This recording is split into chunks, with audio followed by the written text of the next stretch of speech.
base, cuando tengo una enfermedad de base que ataca los glóbulos rojos, un anticuerpo, una droga, un fármaco. Cualquier patología o cualquier condición que ataque mi glóbulo rojo, tomen en cuenta que está atacando todo lo que está dentro del glóbulo rojo. ¿Y qué es todo lo que está dentro del glóbulo rojo? Hemoglobina, hematocrito, índice hematocrítico. Entonces, vamos a empezar con los glóbulos rojos. Los glóbulos rojos no tienen un nombre específico para decir cuando están aumentados, cuando están disminuidos. Los glóbulos rojos también pueden variar en su cantidad, de acuerdo a la edad, de acuerdo al género. No es lo mismo la cantidad de glóbulos rojos en una mujer que en un varón, no es lo mismo la cantidad de glóbulos rojos en un adulto que en un niño, y no es lo mismo la cantidad de glóbulos rojos en una persona que vive en La Paz, Oruro, Potosí, a alguien que vive en Santa Cruz, Benipan, la altura a nivel del mar. Mi hemograma está condicionado por 3 factores: edad, género y nivel del mar. Siempre tengo que tener en cuenta yo eso, porque los valores varían de acuerdo a esas 3 condiciones. En manera general, la mayoría de los glóbulos rojos están disminuidos. Lo primero que sospecho es anemia. Esa es una de las primeras condiciones en las cuales tengo que sospechar. Y cuando yo tengo glóbulos rojos aumentados, lo primero que tengo que pensar es un paciente que está deshidratado, a lo que nosotros también llamamos hemo concentrado. Seguro van a escuchar muchas veces esa terminología. Pacientes con problemas pulmonares crónicos también tenemos glóbulos rojos aumentados. Son las condiciones más comunes. Antes de hablar y continuar con todas esas condiciones, yo debo conocer a los glóbulos rojos. Recuerden que son solamente 3 células que ustedes manejan: glóbulos rojos, glóbulos blancos y plaquetas. Entonces ustedes tienen que conocer a estas 3 células que son las encargadas de hacer mucho trabajo en el cuerpo. Los glóbulos rojos, por ejemplo, tienen una vida media. Mis glóbulos rojos viven 90 a 120 días. No viven más. ¿Pueden vivir menos? Sí. Pero si viven menos de 90 días, yo tengo que ver por qué. No debería vivir menos. Tengo que ver si hay un anticuerpo, una droga, un fármaco, alguna enfermedad de base. Otra característica: el glóbulo rojo no tiene núcleo, a diferencia de los glóbulos blancos. ¿Por qué los glóbulos rojos no tienen núcleo? Porque a medida que van madurando, el glóbulo rojo saca su núcleo de adentro. ¿Por qué lo saca el núcleo? Porque el glóbulo rojo quiere más espacio adentro de él. ¿Y para qué el glóbulo rojo quiere más espacio? Porque el glóbulo rojo dentro de él mete moléculas de oxígeno. Y ahí es la función de los glóbulos rojos, de transportar oxígeno a todo el cuerpo. Por eso él pierde su núcleo en el proceso de la maduración. Otra característica: una vez mis glóbulos rojos mueren, ellos van y mueren en el vaso. Quizás en todo el transcurso de ustedes de la universidad no escucharon mucho del vaso. A veces no le damos importancia a este órgano, pero en la parte de hematología y en la parte de inmunología, el vaso es un órgano muy importante. Aquí nosotros lo llamamos al vaso el cementerio de los glóbulos rojos. Además que el vaso tiene otra importancia en los glóbulos blancos. Termina de madurar los linfocitos B. Y los linfocitos B son los encargados de producir anticuerpos. Y los anticuerpos son los que los defienden a ustedes de cualquier microorganismo. Entonces, para nosotros el vaso sí es muy importante. Otra característica de los glóbulos rojos, regla de oro que yo siempre les digo: el glóbulo rojo no tiene por qué cambiar de tamaño, color, forma ni cantidad. Y eso es lo único que yo lo puedo ver en el hemograma. Si el glóbulo rojo cambia de tamaño, algo está mal. Si los glóbulos rojos cambian de forma, algo está mal. Si los glóbulos rojos cambian en cantidad, algo está mal. Y si los glóbulos rojos cambian en color, algo está mal. Porque vuelvo a lo que les dije al principio: mi médula ósea me da un glóbulo rojo perfecto, de buen tamaño, de buen color, de buena cantidad para trabajar. Si es que este glóbulo rojo cambia en cualquiera de estos parámetros, algo está pasando. Y esa es nuestra función como médico: averiguar qué está pasando con esos glóbulos rojos. Los glóbulos rojos, cuando están inmaduros, se llaman reticulocitos. ¿Por qué es importante que yo sepa esto? Porque mi médula ósea está diseñada y programada para darme todo perfecto. No me tiene que dar un glóbulo rojo inmaduro. Si mi hemograma a mí me dice que hay glóbulos rojos inmaduros, eso es una alerta para mí, porque yo comienzo a sospechar que algo está pasando. Estos glóbulos rojos inmaduros son llamados reticulocitos, que la médula ósea cuando lo libera le dice: reticulocito, yo te voy a dejar salir. Vas a ir a ayudar al cuerpo de esta persona a suministrar oxígeno, pero tu función es terminar de madurar y convertirte en un eritrocito maduro. Y ese proceso en el cual los reticulocitos terminan de madurar en eritrocito son aproximadamente 3 días. Ahora, ¿cuánto tiempo demora mi cuerpo en producir un glóbulo rojo? ¿Cuánto tiempo mi médula ósea me da un glóbulo rojo listo para trabajar? La literatura dice que aproximadamente 5 a 7 días. Es por eso que cuando nosotros viajamos a La Paz, Oruro, Potosí, nos sentimos mal. Nosotros, cuando estamos en planicie, como es Santa Cruz, nuestro promedio de glóbulos rojos son 5 millones. Pero si ustedes le hacen un hemograma a una persona que vive en La Paz, Oruro, Potosí, su promedio de glóbulos rojos es 6 millones. 6,5, 7 millones, para nosotros ese valor es altísimo. Entonces, cuando nosotros vamos a La Paz, Oruro, Potosí, tenemos menos cantidad de glóbulos rojos, tenemos menos transporte de oxígeno. Entonces mi cuerpo comienza a sufrir, por eso es el malestar que nosotros sentimos. Ahora, mi cuerpo frente a esa hipoxia le va a mandar señal a la médula ósea y le va a decir: dame más glóbulos rojos. Pero la médula ósea, como es una máquina programada, ¿me va a dar glóbulos rojos? Sí. Pero ¿cuánto es el tiempo que tarda en darme glóbulos rojos? Promedio entre 3, 5 y alguna literatura dice hasta 7 días. O sea que durante 3, 5 y 7 días yo me voy a sentir mal. Mi cuerpo va a comenzar a producir glóbulos rojos para que yo me sienta mejor. Vamos con otro componente, que es el hematocrito. Aquí ustedes van a manejar muchísimo hematocrito en el lado internado. Y normalmente, porque somos un país con bastante prevalencia de dengue, Brasil también lo es. Y el hematocrito es nuestro aliado para ver si el paciente está pasando para el camino bueno o está pasando para el camino malo del dengue. Cuando nosotros vemos que el paciente está mejorando y está saliendo del cuadro de un dengue sin signo de alarma, el hematocrito con las plaquetas son nuestros aliados. Cuando el paciente está empeorando y nos está pasando a un dengue con signo de alarma, el hematocrito y las plaquetas también nos van a avisar. Entonces, el hemograma yo lo puedo valorar cada 24 horas y ustedes van a ver cambio cada 24 horas en un hemograma. ¿Qué pasa con el hematocrito? En primer lugar, ¿qué es el hematocrito? El hematocrito es la cantidad de glóbulos rojos que yo tengo en mi sangre en relación a mi plasma, o la cantidad de glóbulos rojos que yo tengo en mi sangre en relación a la sangre total circulando en mi organismo. Si ustedes se fijan, aquí hay 3 imágenes. La primera es un hematocrito normal. Fíjense que en la primera imagen yo tengo más cantidad de plasma que glóbulos rojos. Eso es lo normal. 60% de mi sangre es plasma, 40% son células sanguíneas. Miren qué pasa con la imagen del medio: sobrehidratación. Este paciente está sobrehidratado o este paciente tiene anemia. Miren la cantidad poquita que tiene de glóbulos rojos y miren la cantidad de plasma que tiene. Recuerden que el 90% del plasma es agua. Entonces puede ocurrir que un paciente esté sobrehidratado o esté con anemia y su hematocrito ustedes lo van a ver así, como la imagen del medio. Y miren la otra imagen, que es deshidratación, o lo que nosotros conocemos pacientes hemoconcentrados. ¿Qué pasa con los pacientes hemoconcentrados? Se ven así. La cantidad de glóbulos rojos aumenta, la cantidad de hematocrito aumenta y disminuye la cantidad de plasma.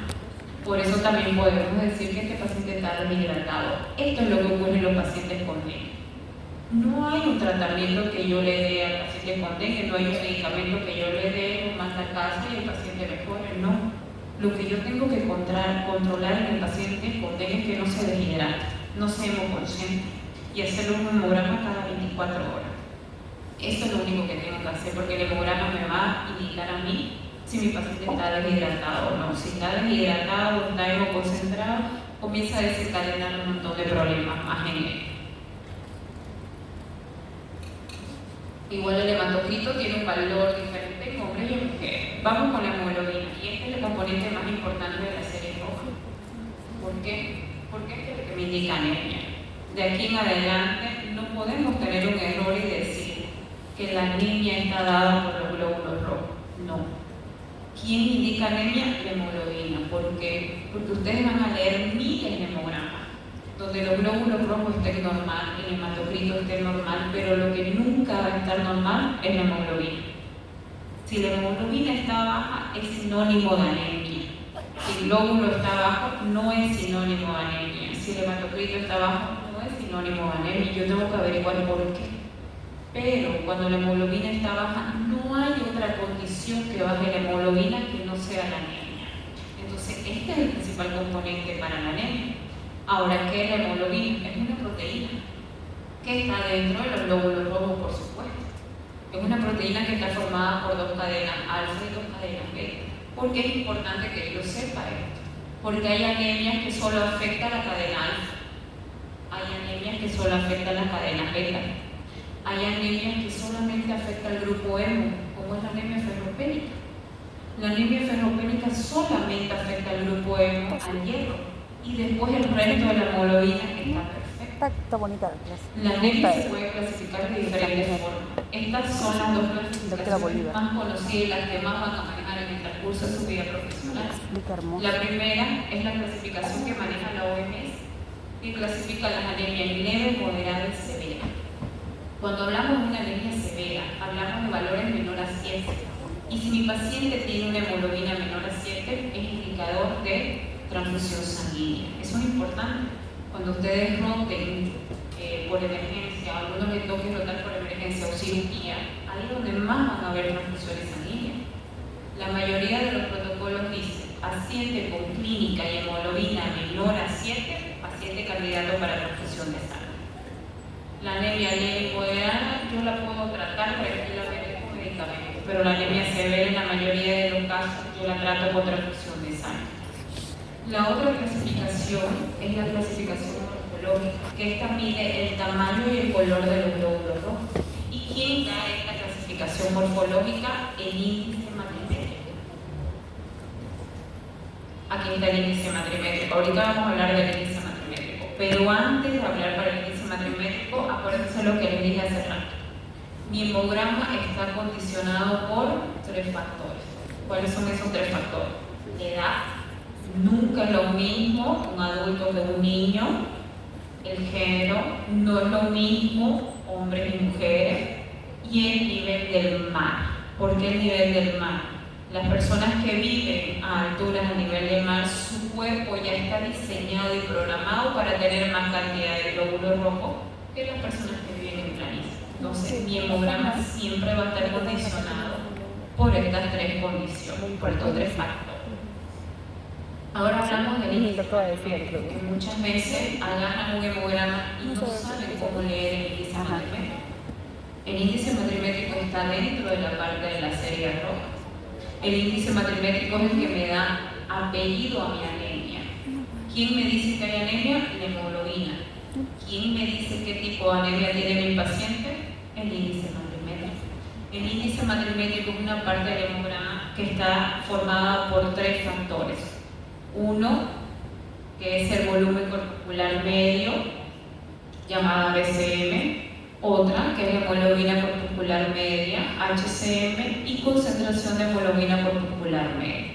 Estos 3 componentes son los que me forman el índice matrimétrico. El volumen corpuscular medio es el que me mide el tamaño.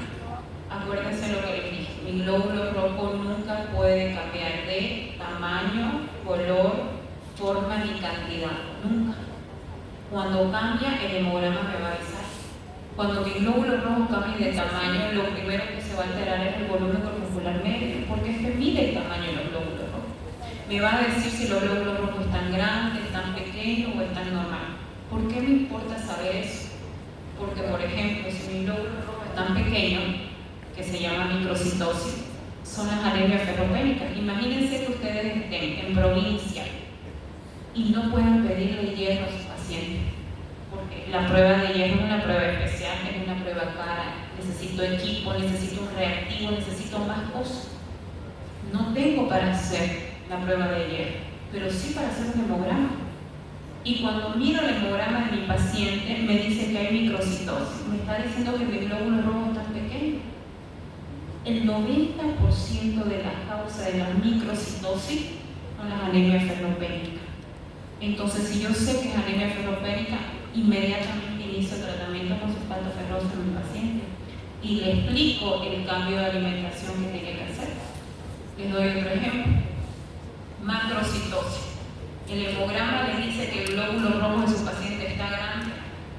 El 80% de las causas de macrocitosis son las anemias megaloblastas. ¿Cuáles son las anemias megaloblastas? Deficiencia de vitamina B12 y deficiencia de ácido fólico. El ácido fólico es importantísimo en las mujeres en edad fértil o cuando están embarazadas, porque si yo estoy embarazada, mi hemograma sale con una anemia macrocítica y el problema puede ser ácido fólico. El problema viene para mi bebé, porque el ácido fólico ayuda al cierre del tubo neural del bebé. Entonces, vamos con otro ejemplo. El hemograma me muestra macrocitosis y mi problema es la vitamina B12. Yo puedo colocarme vitamina B12 intramuscular y solucionar el problema. Entonces, el hemograma me ayuda para detectar muchísimas alteraciones.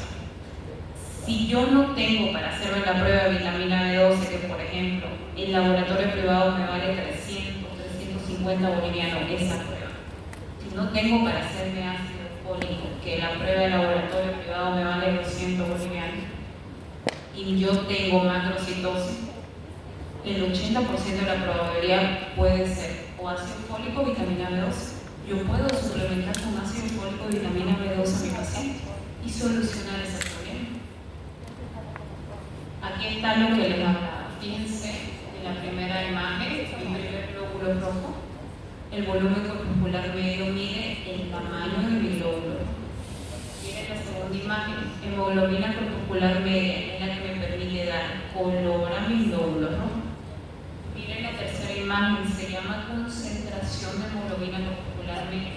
Esta parte me dice cuánto de hemoglobina hay en cada glóbulo rojo de mi sangre.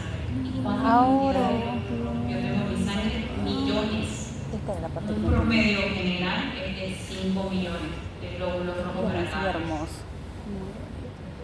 Vamos con la serie blanca llamada leucograma. Cada vez que yo estudio la serie blanca, estudio dos cosas: los glóbulos blancos totales y la fórmula leucocital. Esta parte del hemograma me da nombre y apellido a la infección que yo tengo o a la infección que tiene mi paciente. Me va a decir si la infección es parasitaria, viral, bacteriana, si es un proceso alérgico. Esta parte de la serie blanca es la que me ayuda a detectar eso. ¿Cómo lo hace? Primeramente yo tengo que saber que los glóbulos blancos es el que me dice si hay infección, pero también los glóbulos blancos tienen una función: detecta inflamación. Esas son las dos funciones de los glóbulos blancos, además que existe una tercera, que los glóbulos blancos son los mecanismos de defensa de mi cuerpo. Son los primeros soldados. Entonces, la función de los glóbulos blancos es de defensa, detectar infección, pero también detectar inflamación. Una vez yo veo cómo están los glóbulos blancos, me tengo que ir a la fórmula leucocitaria. Cuando yo hablo de fórmula leucocitaria, hablo de esto, de los 5 tipos de glóbulos blancos que yo tengo. Cuando hablo de glóbulos blancos totales, sí tienen un nombre. Los glóbulos blancos tienen un nombre cuando están aumentados y tienen un nombre cuando están disminuidos. Cuando están aumentados se llama leucocitosis y cuando está disminuido, leucopenia. ¿A qué le tengo miedo yo? A la leucopenia. ¿Por qué? Porque la mayoría de las leucocitosis de origen bacteriano, le doy antibiótico vía endovenosa a mi paciente, le hago un hemograma en 24 horas y yo veo cómo los glóbulos blancos van bajando. Le hago un hemograma a las 48 horas y veo cómo siguen bajando. Le hago un hemograma a las 72 horas y ya veo cómo los glóbulos blancos se van normalizando. En cambio, cuando yo tengo glóbulos blancos bajos llamados leucopenia, no existe un medicamento que de un día a otro me suba los glóbulos blancos.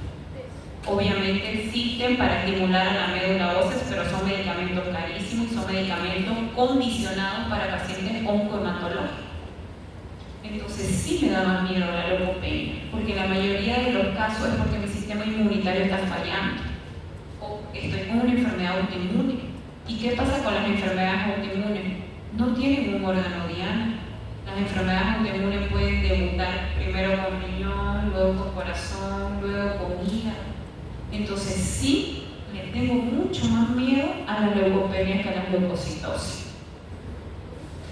Cuando ya yo veo que mis glóbulos blancos totales están alterados, mi función como médico es mirar la fórmula leucocitaria y yo me centro en los porcentajes.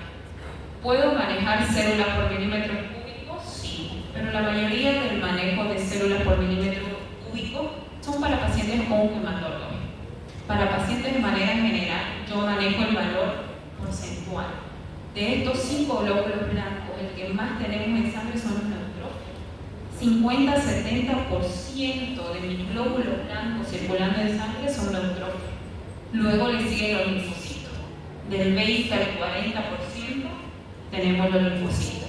Luego le siguen los monocitos, 4 a 8%, eosinófilos de 0 a 5%, 7% en una literatura, y el que menos tenemos es basófilo. Cada uno de estos glóbulos blancos tiene una función en el cuerpo. Conozcámoslo de manera general y bien resumida. Los neutrófilos, ¿cuál es su función?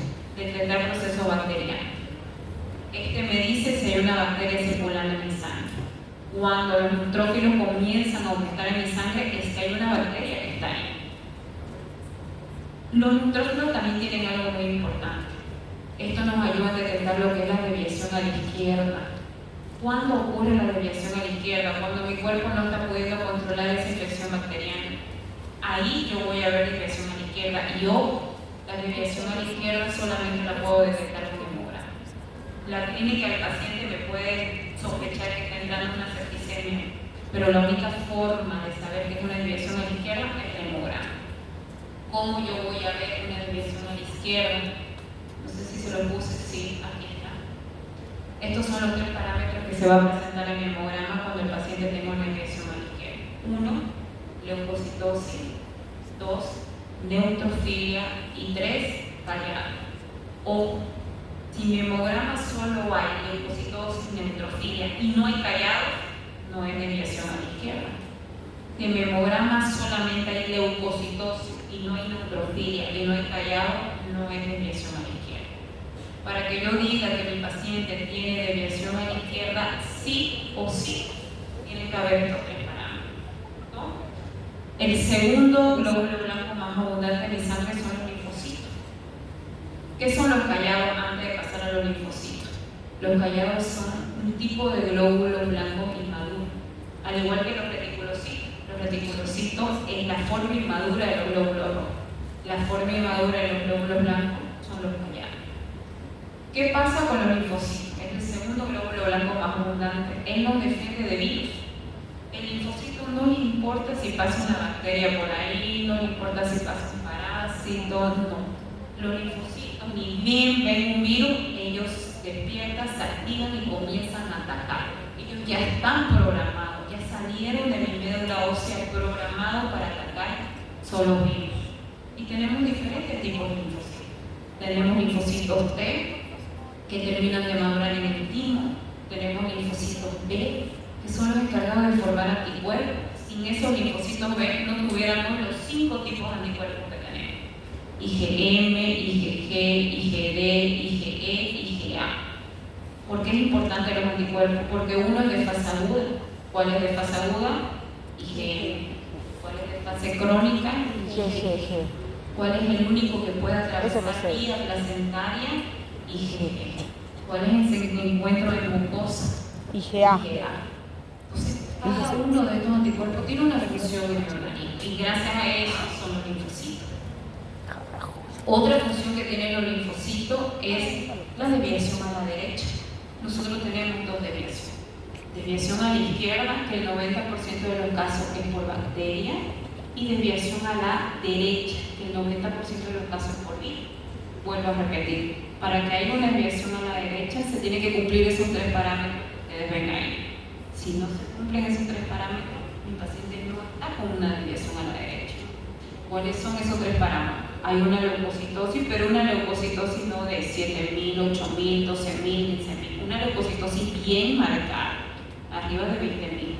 Hay linfocitosis, porque acuérdense que la desviación a la derecha es por virus, y hay neutrófilos hipersegmentados, comienzan a desfigurarse los neutrófilos. Ya estudiamos los glóbulos blancos, recuerden que son 5, ya vimos a los neutrófilos, vimos a los linfocitos, ahora veamos a los monocitos. Los monocitos no tienen una función específica, ellos están diseñados para atacar todo. Antes de ser llamados monocitos y cuando están en el tejido son llamados macrófagos. ¿Cuál es la función de los macrófagos? Fagocitar. Los monocitos no le importan si es virus, bacteria, hongo, parásito.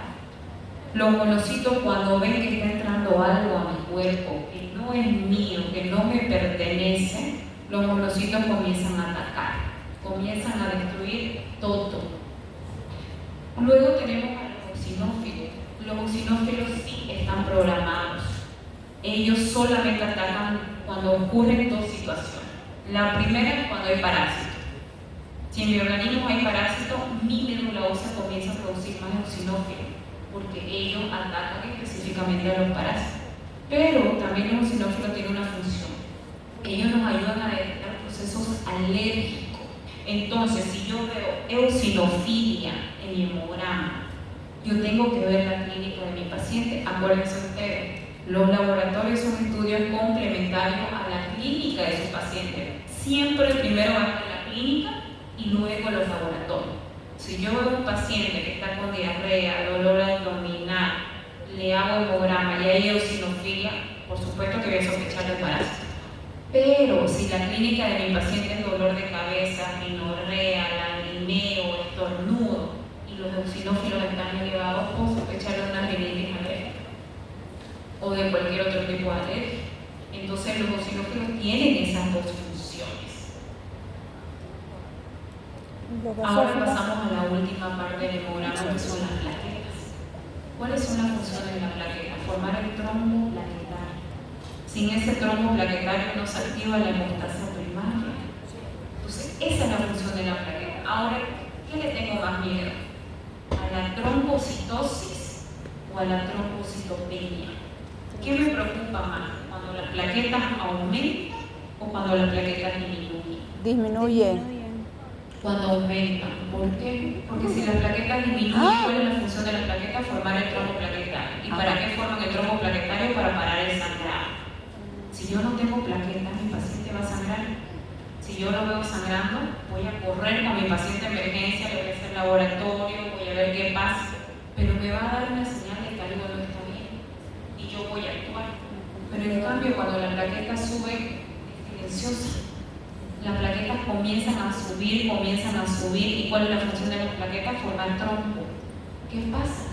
No hay signos ni síntomas de los trombos. ¿Cuándo se presenta síntoma? Cuando ese trombo que se formó en mi vaso sanguíneo se desprendió, fue al cerebro y formó tromboembolismo cerebral, fue al corazón y formó tromboembolismo cardíaco, o fue al pulmón y formó tromboembolismo pulmonar.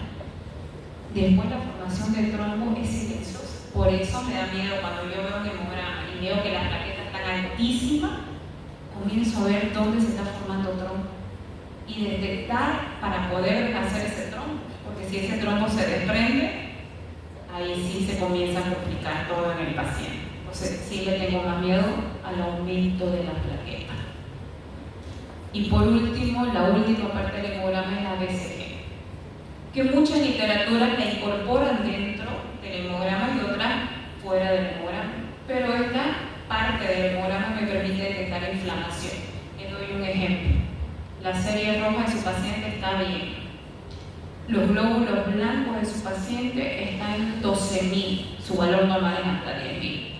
Las plaquetas están bien, la fórmula leucocitaria está bien, pero los glóbulos blancos están altos. Acuérdense que los glóbulos blancos tienen tres funciones: defensa, infección y inflamación.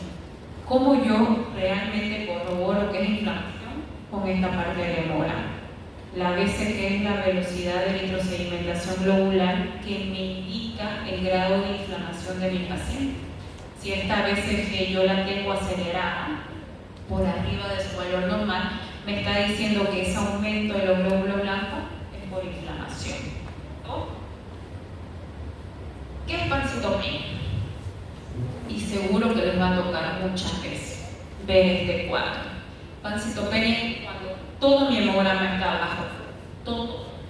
Serie roja está baja, serie blanca está baja, plaqueta está baja. Yo veo un hemograma, todo está por debajo de su valor normal, eso es pancitopenia. Ahora, esta pancitopenia puede ser simplemente por dos causas. Origen central, ¿quién es el productor de mi célula sanguínea? Médula ósea. Quiere decir que mi médula ósea está fallando. O esa pancitopenia puede ser de origen periférico. ¿Qué quiere decir de origen periférica? Que mi médula ósea está bien, produce la célula sanguínea, le abre la puerta a la célula sanguínea, la libera, pero cuando mis células sanguíneas salen a mi sangre, algo la está destruyendo. ¿Qué puede ser ese algo? Un anticuerpo, en el caso del virus de VIH, un fármaco, una droga. Entonces, la pancitopenia, vuelvo a repetir, puede ser de origen central por problema de médula ósea o periférica por otras causas. Ahora vamos a ver si lograron entender la lectura de un hemograma. Veamos este caso. Paciente de 45 años, género femenino, ingresa a consulta por presentar cansancio, pica, sueño, falta de apetito, varias características de una anemia. Se le hace un hemograma y recuerden el orden por el cual ustedes tienen que leer un hemograma. Primero tienen que mirar la serie roja, luego la serie blanca y luego las plaquetas. Siempre tengo que respetar ese orden al momento de la lectura de un hemograma. Entonces fíjense, en esa columna ustedes tienen los valores de ese paciente. Tiene glóbulos rojos de 4 millones, le está diciendo que es sexo femenino. Las mujeres tienden a tener un poquito más bajo los glóbulos rojos. Tiene una hemoglobina de 11, un hematocrito 35. Y me voy al índice matrimétrico. Tiene un volumen corpuscular de 70, una hemoglobina corpuscular de 20 y una concentración de hemoglobina corpuscular media de 35. Para eso tengo que saber los valores normales, ¿no? Si no, no voy a saber si está normal, alto o bajo. Lo bueno es que la mayoría de los hemogramas me muestran los valores de referencia al lado. Cada laboratorio maneja parámetros diferentes. Por ejemplo, para una mujer los glóbulos rojos oscilan de 3,5 a 5 millones. Entonces sus glóbulos rojos están normales. La hemoglobina, según la OMS, dice que una hemoglobina menor a 12 para mujeres es inicio de anemia. Y una hemoglobina debajo de 13 para varones es inicio de anemia. Entonces ya yo estoy viendo que mi paciente está con anemia porque tiene una hemoglobina de 11. Me voy al hematocrito, 35%. Normalmente el hematocrito, el valor normal en mujeres es de 35-40%. Fíjense ahí que el hematocrito y los glóbulos rojos están normales. ¿Qué les dije hace rato? Lo que nunca va a estar normal cuando hay anemia es la hemoglobina. Ahora, los glóbulos rojos, hemoglobina y hematocrito me ayudan a detectar si hay anemia. Pero ¿quién me dice el tipo de anemia? El índice matrimétrico. Entonces yo tengo que mirar el índice matrimétrico. El volumen corpuscular medio, sus valores normales es de 80 a 100 pentolitros. La hemoglobina corpuscular media, su valor normal es de 26 a 30 picogramos, 32 picogramos aproximadamente. Y la concentración de hemoglobina corpuscular media, su valor normal es de 32 a 36%. Entonces yo lo veo que todo está bajo, excepto la concentración de hemoglobina corpuscular media. Entonces yo digo que es una anemia microcítica hipocrómica. Las anemias microcíticas hipocrómicas en el 90% de los casos son por anemia ferropénica. Entonces, puedo sospechar que este paciente tiene una anemia ferropénica simplemente con mirar su hemograma. Ahora tengo que pasar a la otra parte. Acuérdense que cuando ustedes leen un hemograma tienen que ir en orden. Serie roja, serie blanca y plaqueta. Me voy y miro la serie blanca. Fíjense que los glóbulos blancos de mi paciente están 11.500. Los valores normales de los glóbulos blancos son de 5.000 a 10.000. Hay una leucocitosis. Me está diciendo que posiblemente hay una infección. Ahora, tengo que mirar la fórmula leucocitaria, porque la fórmula leucocitaria me da nombre y apellido de esa infección. Me está diciendo que los neutrófilos están aumentados, hay neutrofilia. ¿Qué pasa cuando hay leucocitosis, neutrofilia? Sospecho de una infección bacteriana. Y por último, miro las plaquetas. El valor normal de las plaquetas son de 150.000 a 400.000. Mi paciente tiene 10.000. Entonces aquí yo comienzo a sospechar que hay una trombocitopenia, y si hay una trombocitopenia está afectando la hemostasia primaria. ¿Por qué? Porque no hay formación de tromboplaquetaria. Entonces vuelvo a repetir, ese es el orden que yo debería leer en mi hemograma. En resumen, ¿cuál es la función de la serie roja? Detectar anemia y decirme qué tipo de anemia tiene mi paciente. ¿Cuál es la función de la serie blanca? Detectar infección y darme el apellido de esa infección. Además me permite detectar inflamación. ¿Cuál es la función de las plaquetas? Ver la formación del trombo plaquetario para ver cómo está la hemostasia primaria de mi paciente. Recuerden que si no hay hemostasia primaria, no hay hemostasia secundaria. Y si no hay hemostasia secundaria, mi paciente nunca deja de sangrar. Y por último, la BCG, que me indica inflamación. Tengo dos preguntas. Como siempre, los que han sido mis alumnos saben que cada clase que termina hay una pregunta. ¿Alguien quiere participar? Hay un premio por que participe. Ya yo. La hemoglobina. 1, 2 y 3.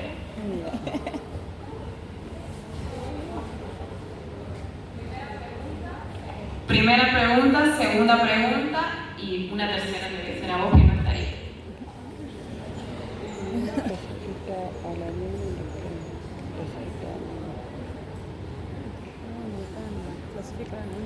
Uno B, 2B. Clasifica la anemia. No sé si es macrocítica o microcítica. ¿No? Una es hemoglobina y la otra es clasificada anemia.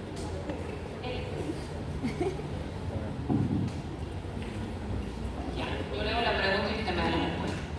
¿Cuál es el principal componente del hemograma que indica anemia? Ya, bueno, lo escuchamos todo, la hemoglobina. A nadie tengo que escuchar glóbulo rojo ni hematocrito, hemoglobina.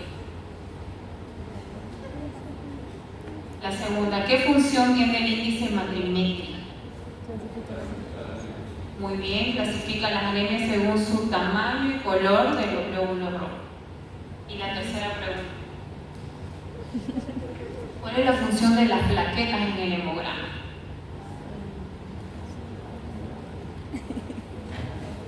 Formar el trombo plaquetario y hemostasia primaria. Vengan a recoger sus premios. Gracias.